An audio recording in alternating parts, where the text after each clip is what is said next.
ঝান্ডাগুলো জ্বালাই দিয়েছে আর আমাদের ঘরে আগুন লাগতো। কখন হয়েছে এটা? কখন রাত জানতে? 12টার পর। আচ্ছা, তখন আমরা ঘুমাই গেছি। নিয়ে তারপর কি করে জানতে পারলেন? এই যে সকালে উঠে দেখলাম, আর কে করেছে কে নাই করেছে কারণ দেখলে কি বলতাম না। আমরা দেখুন গত কয়েকদিন আগে এই সব সমস্ত জায়গায় চেন ফ্ল্যাগ লাগিয়ে গেছি। বিজেপি নিজেদের কিছুই বুঝতে পারছে না যে ওরা কোথায় কী করবে না করবে, এবং বিজেপি বুঝতে পেরেছে যে আমাদের 31 নম্বর ওয়ার্ড থেকে তাদের কোনো ভূমিকা নেই।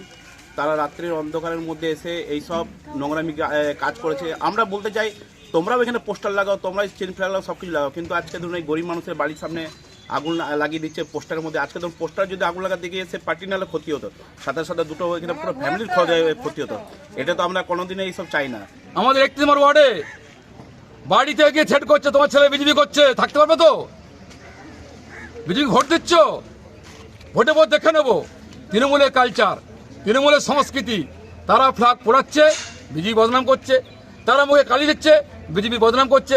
বিজেপি ফ্ল্যাগ ছেড়ে দিচ্ছে, তারা লুকিয়ে থাকছে। এটা আমাদের কালচার নেই। এবারে ভাই ভোটের লড়াই এই এখানেই দেখবো।